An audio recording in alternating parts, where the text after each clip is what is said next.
Olá gente, tudo bem? Esse aqui é um vídeo diferente do habitual, no qual eu vou comentar o caso Raí Almeida, do canal Raí Almeida Mãe de Dois. Raí Almeida é uma jovem, entre os 17 e 18 anos, que tem um canal no YouTube com vídeos contando sobre a sua vida pessoal, suas dificuldades que enfrenta. E nos últimos dias ela postou um vídeo relatando os abusos sofridos com seu ex-marido, uma violência que era psicológica, física, inclusive envolvendo perseguição, né? Então, um cara que além de não aceita o término, era um relacionamento abusivo, ele não aceita o término, tenta de todas as formas castigá-la financeiramente, psicologicamente, em todas as esferas. O caso Ray Almeida, ele é a ponta do iceberg quando nós pensamos a violência contra a mulher, melhor, contra as mulheres no Brasil. Quando a gente vê esses jornais horríveis, né, policialescos, pinga-sangue, nós vemos que diariamente existem mulheres que são mortas, existem mulheres que são vítimas do chamado feminicídio, ou seja, um tipo de homicídio, de morte e assassinato que acontece por razões de gênero. O fato de ser mulher pesa. Que mundo é esse? Que mundo é esse? Que as mulheres não têm seus direitos mínimos como seres humanos garantidos. Esse é um mundo machista, é um mundo que permeado pela violência, é um mundo permeado pela falta de oportunidades que são oferecidas, ou seja, existe uma violência psicológica, de assédio, existe uma violência financeira em várias esferas. O caso da Raí Almeida, mãe de dois, é só um entre vários. Mas aí você pergunta, uma pergunta que é muito frequente é como que resolve? Como que você resolve? Olha, existem várias formas de você amenizar, porque resolver no curto prazo não dá. Esse processo, essa coisa que a gente chama de machismo, não se desenvolveu do dia para a noite.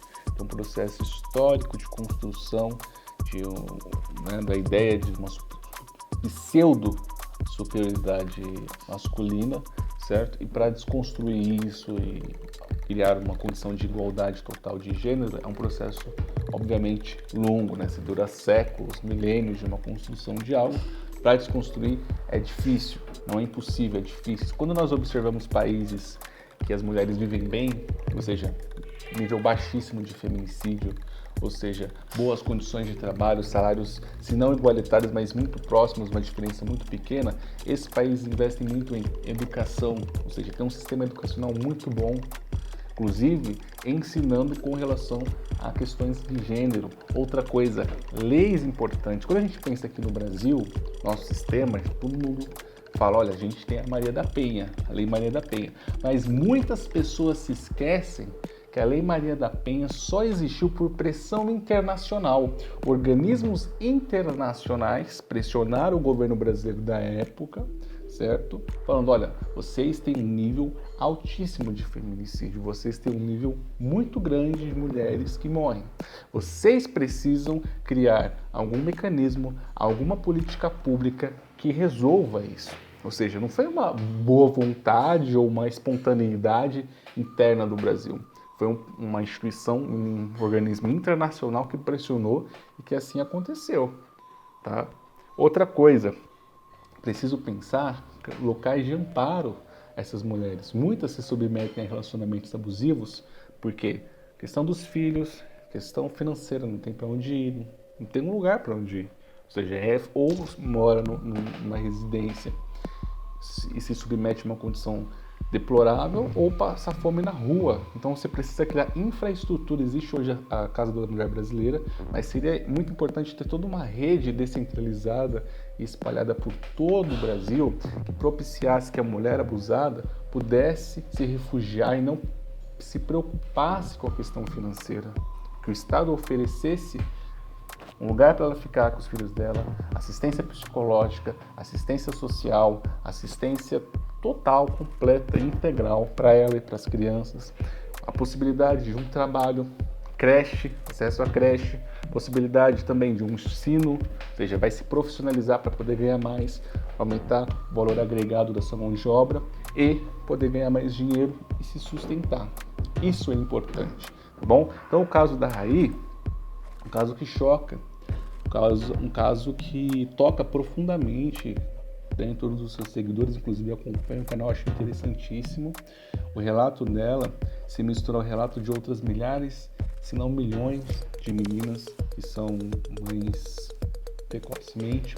E eu vou dizer uma coisa para vocês, a minha mãe me teve também com muito pouca idade, minha mãe me teve com 15, 16 anos mais ou menos, né? Que eu estava passando dos 15 para os 16.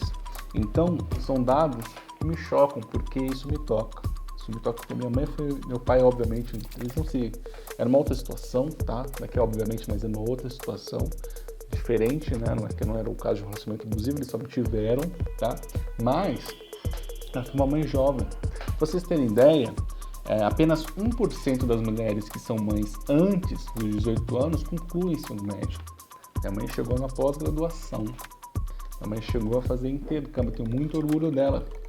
Mas eu olho para essas meninas de 15 anos e eu fico pensando, puxa vida, a gente sabe que pelas estatísticas a maioria delas não vai ter o mesmo acesso à educação. E não tendo o mesmo acesso à educação, infelizmente o mercado de trabalho também vai fechar a porta para elas. Então é muito mais difícil elas conseguirem se manterem. É muito mais complicado a situação. Então, Rai, se você um dia ver esse vídeo, né, eu quero dizer para você parabéns pela sua garra, pela sua força, que seu canal continue crescendo, que você continue arrebentando. É um canal excelentíssimo, inspirador pela sua humildade, pela pessoa que você é. Eu desejo tudo de bom para você, para suas crianças, que você construa a sua vida financeiramente, intelectualmente, em todas as esferas que você desejar, inclusive com bons relacionamentos. E também dizer o seguinte, para finalizar esse vídeo: o Estado brasileiro precisa levar a sério o compromisso com as mulheres. Não pode ficar, né, aceitando esses números grotescos e absurdos de violência. Precisamos de leis que propiciem uma melhoria significativa da vida delas e também de políticas públicas, de melhorar o acesso à educação, de melhorar o acesso a abrigos, pensando políticas inspiradas em outros países e fazendo testes aqui dentro mesmo e criando uma rede forte que envolva o poder público, o poder privado, ou seja, as prefeituras, os estados, eles poderiam se articular com empresas. Olha, você não poderia... A gente tem uma mãe aqui numa situação de vulnerabilidade, uma mulher que não tenha filhos, enfim, numa situação de vulnerabilidade. Você poderia dar uma vaga? Será que a gente não pode criar uma rede de vagas só para elas? Será que a gente não pode destinar uma quantidade de vagas em creches?